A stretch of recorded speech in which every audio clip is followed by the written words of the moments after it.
حمدوں والصلاۃ والسلام نحو میر 10 نمبر 3 بداں کے جملہ خبریہ آنس کے قائلش را بصدق و کذب صفت تواں کرد و آں بردو نوست جان تو کہ جملہ خبریہ وہ ہے کہ اس کے قائل کو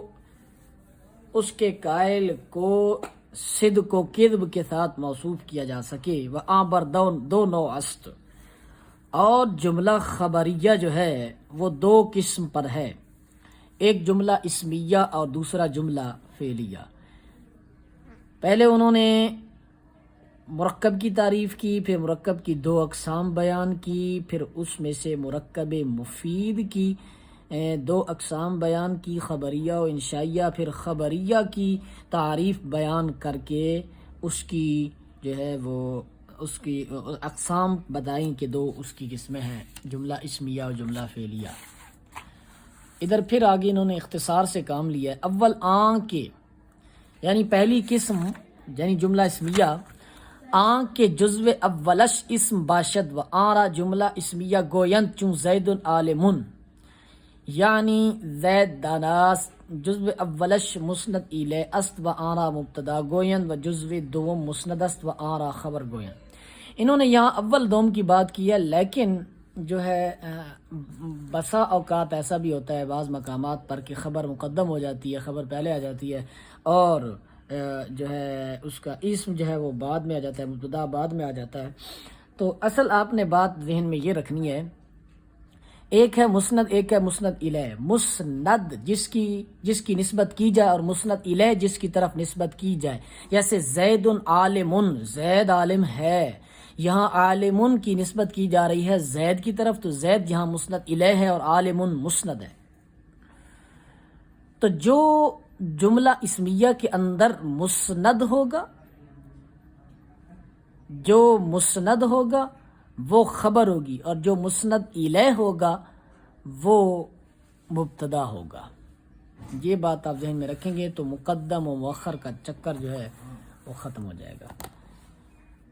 جملہ خبریہ کی دوسری قسم دوم یعنی کہ جملہ فعلیہ آن کے جزو اولش فعل باشد و آرا جملہ فعلیہ گویند چون ضرب زید بزد زید، جیسے کہ جملہ فعلیہ وہ کہ اس کا اول جز فعل ہوتا ہے اور اس کو جملہ فعلیہ کہتے ہیں، جیسے ضرب زید بزد زید۔ یہ انہوں نے ایک علامت بیان کر دی ہے، ضروری نہیں ہے کہ جزو اول فعل ہی ہو، بلکہ بسا اوقات فعل مؤخر بھی ہو جاتا ہے۔ ادھر بھی آپ نے یہی بات ذہن میں رکھنی ہے کہ جو ہوگا اس کا جس کی طرف اسناد کی جائیں گی، جو مسند الیہ ہوگا وہ اس کے لیے جو ہے وہ فاعل ہوگا، اور جس کی اسناد کی جائیں گی وہ اس کے لیے فعل ہوگا۔ تو فعل و فاعل سے مل کر یہ جملہ بنے گا، اور بسا اوقات جو ہے وہ مفعول بھی آئے گا، تو اس کا بیان بھی آگے انشاءاللہ تعالی وضاحت کے ساتھ آئے گا۔ جزو اولش مسند است و آرا فعل گوین، اور جزو دوم مسند الیہ است و آرا فاعل گوین۔ یہ وہی بات ہے جو میں نے کر دی۔ و بداں کے مسند، یہ آگے ایک فائدہ بتا رہے ہیں، فائدہ۔ و بداں کے مسند حکم است و مسند الیہ آنچے برو حکم کنند۔ انہوں نے پھر مسند اور مسند الیہ کی تعریف بھی کر دی کہ مسند کیا ہے، اور بداں کے یہ ہے فائدہ۔ مسند حکم ہے اور مسند الیہ جس پر حکم کیا جائے۔ پھر ایک فائدہ بتا رہے ہیں، اسم جو ہے اسم مسند و مسند الیہ تواند بود، اسم مسند و مسند الیہ دونوں ہو سکتا ہے، وہ فعل مسند باشد اور فعل مسند ہوتا ہے، وہ مسند الیہ نبوت فعل مسند الیہ نہیں ہوتا، وہ حرف نہ مسند باشد نہ مسند الیہ، حرف نہ مسند ہوتا ہے نہ مسند الیہ ہوتا ہے، فعل جو ہے وہ مسند ہو سکتا ہے، مسند الیہ نہیں ہو سکتا، اور جو اسم ہے وہ مسند و مسند الیہ دونوں ہو سکتا ہے۔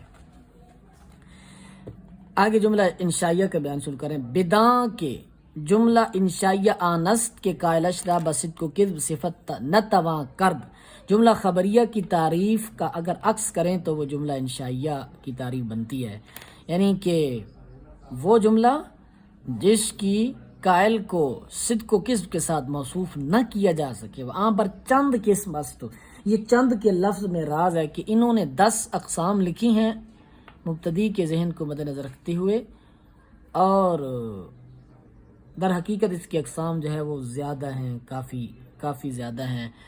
النحو الاملائی میں انہوں نے 2 تقسیمیں کی ہیں، پہلے طلبیہ اور غیر طلبیہ، اس میں سے میں نے طلبیہ اور غیر طلبیہ کی تقسیم بھی یہاں کی ہے، شائقین حضرات اس کو بھی محفوظ فرما لیں کہ ان میں سے ان 10 میں سے کون سی طلبیہ ہے اور کون سی غیر طلبیہ۔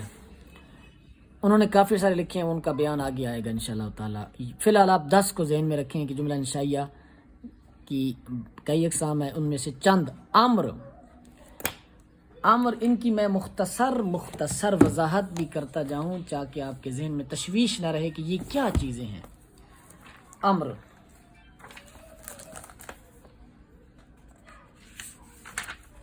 امر کسی کام کا حکم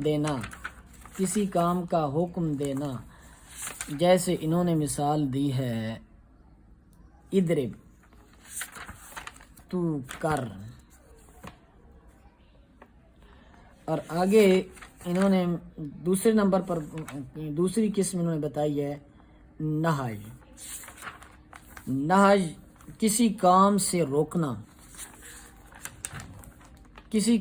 روکنا۔ میں یہاں مکمل تعریفیں نہیں کر رہا، امر نہج ان کی آگے صحیح تعریفیں جو ہیں جن پر کوئی اعتراض وارد نہیں ہوتا وہ پیش کریں گے، فی الحال صرف آپ کے ذہن میں نقشہ بٹھانے کے لیے میں کلام کر رہا ہوں۔ نہج وہ فعل جس کے ذریعے مخاطب سے کسی کام سے رک جانے کا مطالبہ کیا جائے، جیسے لا تضرب، تو نہ مار۔ اور آگے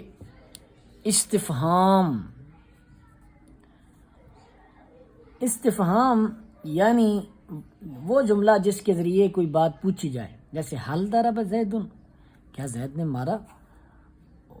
اور تمنی وہ جملہ جس کے ذریعے آرزو کا اظہار کیا جائے، جیسے لیت زیدن حاضر، کاش زید حاضر ہوتا۔ اور ترجی کہتے ہیں وہ جملہ جس کے ذریعے شک کا اظہار کیا جائے، جیسے لعل امر غائب، شاید امر غائب ہے۔ اچھا، اس میں ایک اور بات، اس میں بھی تمنا پائی جاتی ہے اور ترجیح میں بھی تمنا پائی جاتی ہے اور تمنی میں بھی تمنا پائی جاتی ہے۔ فرق یہ ہے کہ تمنی ممکن اور ناممکن دونوں کی ہوتی ہے، مگر ترجیح صرف ممکن کی ہوتی ہے۔ ان میں فرق یہ ہے کہ تمنی ممکن اور ناممکن دونوں کی ہوتی ہے، مگر ترجیح صرف ممکن کی ہوتی ہے۔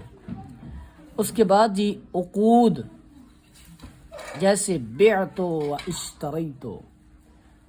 عقود کہتے ہیں عقود عقد کی جمع ہے، یعنی وہ جملہ جس کے ذریعے کوئی سودا یا معاملہ طے کیا جائے، جیسے نکاح کا معاملہ، خرید و فروخت کا معاملہ ہے۔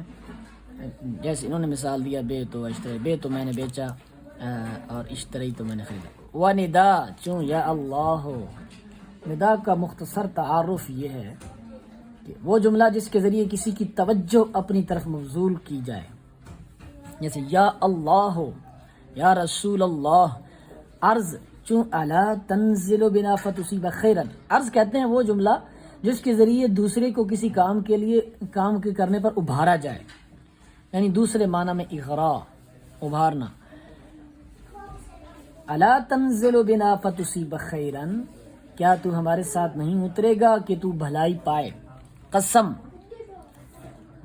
واللہ لأضربن زیدن، وہ جملہ جس کے ذریعے کسی محترم چیز کا ذکر کر کے اپنی بات کو پختہ کیا جائے۔ واللہ، اللہ کی قسم، خدا کی قسم میں زید کو ضرور ماروں گا، اللہ کی قسم میں زید کو ضرور ماروں گا۔ اور تعجب، چوں ما احسنہ و احسن بھی۔ تعجب یعنی تعجب کی تعریف ہوتی ہے امور غریبہ کے بعد، ادراک امور غریبہ کے بعد جو کیفیت انسان پر طاری ہوتی ہے۔ جس چیز کا سبب مخفی ہو اسے دیکھنے سے انسان پر جو حالت طاری ہوتی ہے اسے تعجب کہتے ہیں۔ یہ تعریف بھی ہے، یا کوئی چیز کی کسی چیز پر حیرانی ہو تو بندہ اس پر جو اظہار کرے اس کو تعجب کہتے ہیں، جیسے ما احسن و احسن بھی۔ وہ کتنا حسین ہے، وہ کتنا حسین ہے، ما احسنہ، ما اکمل کا، ما اجمل کا، ما احسن کا، وغیرہ وغیرہ، یہ سارے تعجب ہیں. ھذا هو المرام واللہ تعالی علم بحقیقت.